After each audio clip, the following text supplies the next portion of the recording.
Hello my friends, welcome to my YouTube channel. I am your host Indrani. अगर आपको मेरी ये स्टोरी अच्छी लगे तो लाइक कर देना, अपना फीडबैक मुझे ज़रूर देना, सब्सक्राइब बटन प्रेस कर दीजिए और बेल आइकन बटन भी ऑन कर दीजिए। आज मैं बहुत ही अच्छी स्टोरी आपके लिए लाई हूँ। पहली स्टोरी है, मैं अपनी बेटी के साथ बहुत ही मज़े से रहती थी। मैं अकेली रहती थी अपने बेटी के साथ और मेरे हस्बैंड हमसे दूर रहते थे। वो दूसरे शहर में जॉब के कारण रहा करते थे और मैं अपनी बेटी के साथ दूसरी सिटी में रहा करती थी। मुझे बहुत अच्छी लगती थी कि नेचर, ग्रीन ब्यूटी मैं बहुत पसंद करती थी। इसके वजह से मैं कई बार वीकेंड में चली जाती थी कैंपिंग करने के लिए। एक बार ऐसे ही मैं अपनी बेटी को लेकर कैंपिंग करने के लिए चली गई, लेकिन वहाँ पर मुझे जाने के बाद बहुत अच्छा तो सब कुछ था, पर शाम होने के बाद ही मुझे जैसे वहाँ पे डर लगने लगा, जबकि मैं अकेली कई बार कैंपिंग कर चुकी हूँ। मेरी बेटी तब 3 साल की ही थी। हम रात को मैंने बॉनफायर जलाया। बॉनफायर करने के बाद फिर मैं और मेरी बेटी वहाँ पे कुछ टाइम तक बातें किए, कुछ डिनर किए। उसके बाद मैं अपनी बेटी को वहाँ पे सुलाने के लिए ले चली गई। जब मैं उसको सुलाना चाहती थी, वो सोना नहीं चाहती थी, वो डर रही थी, बार बार उठ बैठती थी और बोलती थी मम्मी मैं नहीं सोऊंगी, और रोने लगती थी। फिर भी मैंने उसको बहुत ही समझा कर फिर मैं उसको पकड़ के हम दोनों ही सो गए। सो जाने के बाद अचानक से रात को जब मेरी नींद टूटी तो मैं देखती हूँ कि बाहर कोई काला सा लंबा सा कोई चल फिर रहा है और हमारे वो फायर पूरा बंद भी नहीं हुआ है। मैं उसको ज़्यादा देर तक जला कर ही रखना चाहती थी, पर वो बंद भी नहीं हुआ था। उसके चारों तरफ गोल गोल घूम रहा है और मेरे कुछ बाहर रखे हुए सामान को छेड़ रहा है। मैंने देखकर ताज्जुब हो गई। मैं थोड़ा सा बाहर झांकना चाही तो वो वहाँ से गायब हो गया था। मैं जल्दी से और ज़्यादा बाहर आ गई, पूरी तरह बाहर आ गई।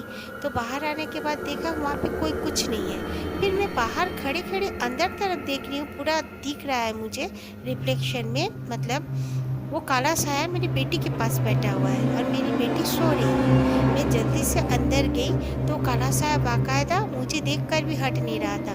मैं अपनी बेटी को जब उठाकर अपने सीने में लगा ली तब वो काला साया गायब हो गया। उसके बाद मैं तो जल्दी से अपना सारा सामान पैकिंग की और वापस चली आई, और मैं दोबारा कभी उस तरह वैसे जगह पे नहीं जाती हूँ। अब मेरी बेटी बड़ी हो चुकी है, लेकिन मैं विदाउट हस्बैंड कभी भी उस तरह सुनसान जगहों पे नहीं जा पाती, बहुत डर लगता है। ये सेकंड स्टोरी, मैं कुछ बंजारों की स्टोरी आपके साथ शेयर करने वाली हूँ।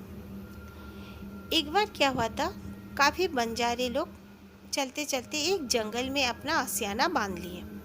वहीं पर अपना कैंपिंग वैम्पिंग कर लिए, अपने जानवर बांध दिए। उन लोग को तो काम ही है इधर उधर भटकना, रहना जाना। तो वहाँ पर वो लोग रहेगी इसलिए क्योंकि बहुत अच्छा वहाँ पे एक झील था।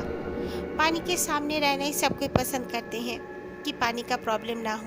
वहाँ पे रह गए वो लोग। ठंड का मौसम था, अपना कैंप वैम्प लगा लिए। रात के वक्त बहुत जानवर की चिल्लाने की आवाज़ आने लगी। तो सबने जब निकल के देखा कि क्या हुआ, तब किसी को देख नहीं पाए। लेकिन सुबह उठकर देखते हैं तो 2 जानवर मरे पड़े हैं, जैसे किसी ने उनको नाखून से नोचा है बुरी तरह से। तब वो लोग तो बहुत डर गए थे, ये कौन किसका काम हो सकता है। फिर उन्होंने दूसरी जगह में जानवरों को बांध दिया, चेंज कर दिया जगह को। दूसरे जगह से दूसरे जगह लगे मतलब बांध दिया, वहाँ पे नहीं बांधी। फिर रात को लोग सो रहे हैं, अचानक से फिर से जानवरों की चिल्लाने की आवाज़ आने लगी। तो ये लोग सोचे फिर से जानवरों की आवाज़ आने लगी, ज़रूर कुछ प्रॉब्लम है, चलो जाते हैं हम लोग देखते हैं। जब वो लोग देखने निकले तो देख रहे काफ़ी लंबी सी एक औरत, उसकी हाइट काफ़ी लंबी थी, काले कपड़ों में, और उसके पूरे नेल्स दिख रहे थे, बड़े बड़े नेल्स थे। उसके दांत भी बाहर निकले हुए थे, बाल खुले, और वो घसीट घसीट के 2 जानवर को ले जा रहे थे और वही 2 जानवर चिल्ला रहे थे। उन्होंने तो कुछ कर नहीं पाए उस समय, वो लोग बहुत डर गए और अपने अपने अंदर आ गए।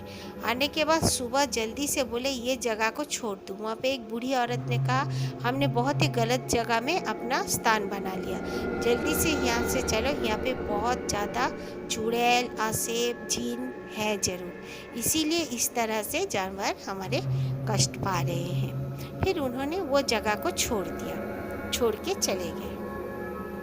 ये तीसरी स्टोरी है। मैं बहुत छोटी थी तब, मेरे बर्थडे का दिन था। मम्मी ने केक बनाया माइक्रोवेव में, पर वो केक थोड़ा सा जल गया था। मैं बहुत गुस्सा हो गई। मेरे कई फ्रेंड्स भी आने वाले थे, टाइम भी बीते जा रहा था।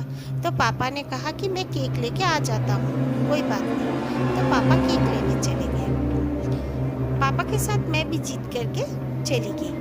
तो पापा मुझे गाड़ी में बिठाकर वो चले गए अंदर, दुकान के अंदर चले गए। तो एक औरत मेरे पास आई, बहुत ही भयानक चेहरा था उसका, मैं भूल नहीं पाती हूँ। तब मैं 9 साल की हो चुकी थी। वो भयानक चुड़ैल जैसी दिखने वाली औरत मुझे कहने लगी, चल चल मेरे साथ चल, आ जा, मैं तुझे ले जाऊंगी, चल आ जा। बार बार मुझे एक ही वर्ड बोली जा रही थी। मैं चिल्ला के जब पापा को बुलाई, पापा देखो ना ये औरत कौन है, मुझे बुलाई जा रही है। तो पापा ने कहा कौन है, कहाँ? पापा जब आए तो औरत गायब हो चुकी थी, कहीं नहीं। मैं बहुत डर रही थी और रोने भी लगी थी। और मेरी बर्थडे के दिन ही मुझे फीवर भी आ गया। मम्मी पापा बहुत परेशान हो गए। फिर रात को मुझे सपने में भी वो औरत दिखी। मैं और डर गई, डर के चीखने लगी। फिर सुबह पापा डॉक्टर के पास ले गए। डॉक्टर ने कहा कि नॉर्मल है, फीवर ऐसे वायरल फीवर है। लेकिन 3 दिन कंटिन्यू मैं उस औरत का सपना देखती और रोने लगती, चीखने लगती। तब मम्मी ने एक मौलाना के पास मुझे ले गए, जो मस्जिद में अल्लाह वाले होते हैं, उनके पास मम्मी मुझे ले गई। जाने के बाद उन्होंने मुझे दम किया, पानी भी पिलाया। दम किया हुआ पानी मुझे घर में भी दे दिया, एक ताबीज़ पहना दिया। और मम्मी पूछने पर उन्होंने बताया वो एक चुड़ैल थी, आपकी बेटी का बर्थडे था ना, उस दिन वो उसका खून पीने के लिए आई थी। वो चुड़ैल ऐसे होते हैं जो खून पीकर अपना ताकत बढ़ाते हैं। मम्मी तो बहुत डर गई, डर के पापा को कह दिया कि दोबारा उस रास्ते पे मेरी बेटी को कभी मत ले जाना। ओके फ्रेंड्स, प्लीज़ अगर आपको ये तीनों स्टोरी अच्छी लगी तो प्लीज़ मेरी रिक्वेस्ट सुन लीजिए, लाइक कर दीजिए। आप लोगों की सपोर्ट की मुझे ज़रूरत है, प्लीज़ मुझे सपोर्ट कीजिए और अपना फीडबैक भी दीजिए। सब्सक्राइब बटन भी दबा दीजिए और बेल आइकन बटन भी ऑन कर दीजिए। Thank you.